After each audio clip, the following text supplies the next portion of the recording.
how to make slappity slap house in a Tiesto style. Like in the song The Motto with Ava Max, a song that put Tiesto back on the charts in a serious way. So let's make it from scratch. I'll cover every element of the song so you can learn from start to finish, drop, break, build up, master. And there's a full FLP so you can get an inside look at the project. Let's start. First, breaking down the break. Extract the vocal arp from the original track. It's made from the acapella, which gives it a harmonious sound. There's this chord shot that repeats as well. Listen. Just listen. By adding saturation, you can make it sound fuller, add reverb to give it space, then filter it to avoid clashing with the vocal. Finally, compress to keep it controlled, and for the rhythm, I dropped a percussion sample, adding the clock tick-tock. It sounds like this. And a crackle sound for the ambience in the break. Last, I filtered all the elements in the rhythm loop so they fit better in the mix, and adding a room reverb to put the loop in its own space in the mix. Now, to focus on the build-up. There's this fat drum beat. Combine it with the hat loop from the drop, add heavy room reverb for a cool, dreamy atmosphere. Now add a kick, filter out the high end, and you're left with a deep kick. Combine this with a rim shot, and of course some room reverb like the hats. Risers make the transition from build-up to drop smoother. I'm drag and dropping this out of my Infinity Slap House sample pack, with 470 samples and loops, 150 Serum presets, and 4 project files so you can produce better and faster. Now, use Serum to automate the pitch of the tonal riser. And you know something is about to happen when you hear this. Next, small details to fill the track. Now throw in a respace, which is perfect to fill the low end. Take a listen and notice how fat this sounds.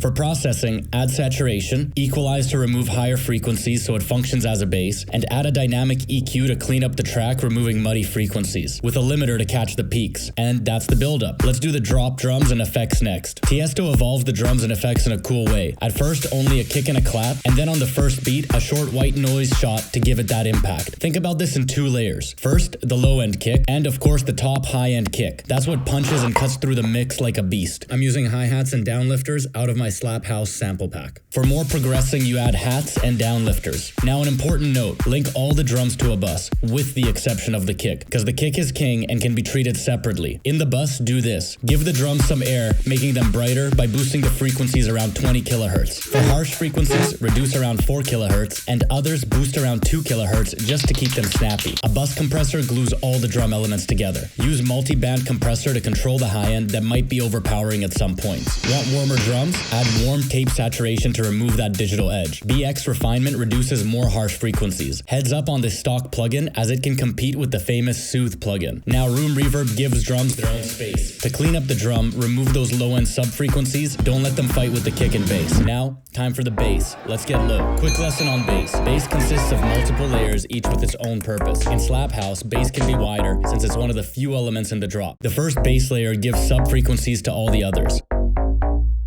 Layer number 2 is used for width, and layer number 3 even wider and 1 octave higher for harmonics. Layer number 4 is for warmth and a simple saw bass.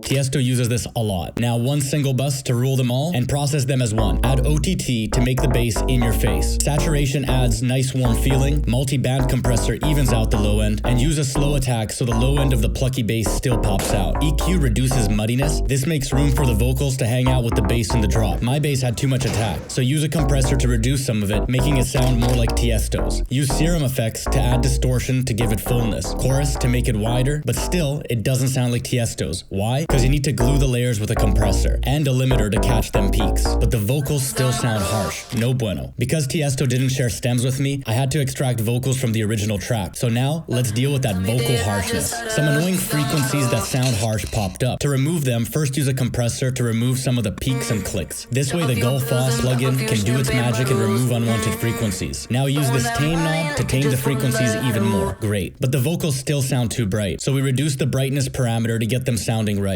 Last, a little reverb, a touch of delay, and acapella flows into the mix. Now before mastering, check out this cool little side chain trick. You link all your synths to 1 single bus. Add kickstart so there's room for the kick. Now vocals are most present in the 2 kHz range, so reduce some frequencies there to make more room for them. Next, peak controller on the vocal bus with a linked band from an EQ on the synth bus towards this peak controller. Select inverted and boom. Frequencies reduced by 2 kHz whenever the vocals are playing. You're welcome. welcome. Now let's master it. We'll focus on the final master, but we're also adjusting the shape and tonal balance a bit, and of course getting that industry level loudness. First, whip out the multi-band compressor to the master chain to control the low end. Now another band for the high-end frequency range. Remove annoying high frequencies that are too present at some points in the track, but be subtle. Use a lower ratio, EQ on the linear phase, and shape the sound a bit more. Remove extreme high and low end frequencies because humans can't hear them, and put all your low end in mono. Another compressor to glue the track together. I love the glue plugin for this. Now use a clipper to catch those peaks. It reduces them by a few decibels, which means the final limiter can be pushed further, giving the track more loudness. Do that last. Push the loudness to a level that you're happy with without clipping too much. And that's it. That's how Tiesto makes Slap House. Now your turn. Go and practice, make your own track, and see how it ends up. Use the FLP in the description to get a head start, and for more tutorials go to musiccore.co. You can also check out my EDM sample packs there. Like, comment, and subscribe for more content like this, and tell me what song to break down next.